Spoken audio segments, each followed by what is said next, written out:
Swerte naman mga estudyante nyo. Magaling. Ay, next question. Please state your name again. From GMA. Yes. Sir, ano po yung, hanggang saan lang po yung naging participation ng St. Timothy's Construction Company sa joint venture? Financial po sila. Sila po yung ang lahat po kasi ng mga magpaparticipate sa COMELEC, meron sinasabit silang NFCC, Net Financial Contracting Capacity. Ibig sabihin sa Tagalog natin siguro, mas maganda, sila yung may pang-pondo. Halimbawa, magpapagawa si Sir Wilson dito ng kanyang bakery dahil nagkaroon ng problema dito, papagawa niya.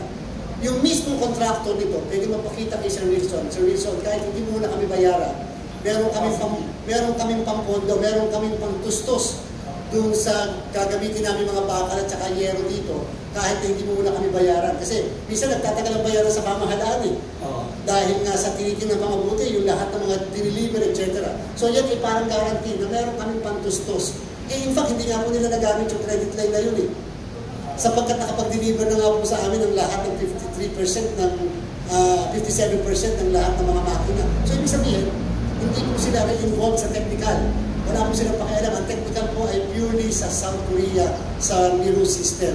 Financial sila. Ngayon, sabi namin, sa dalawang natitirang joint venture nila, o sige, dahil nawala na yung may net financial capacity, which is requirement Sir Wilson para sa bidding, sa tinatawag na procurement requirement, sabi namin sa natitira, o kayong dalawang natitira, kayo ang mag-supply ngayon ng NFCC at obligasyon nyo yan sapagkat hindi porket nawala yung mismong isang contracting party ay wala na yung inyong obligasyon sapagkat nakalagay sa mismong Civil Code of the Philippines.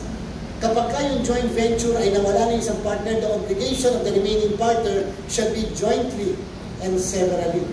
Kahapon po, naisabit sa amin yung natitirang dalawang partners ang NFCC. At ito'y kasalukuyan na namin nire-review kung fully compliant sa nire-require namin. Binigyan po namin sila ng 10 araw, nakakadalawang araw pala, nagsabit sila ng bagong NFCC. So again, huwag po mag-alala ang sambayanan. Hanggang doon lang po sila sa financial.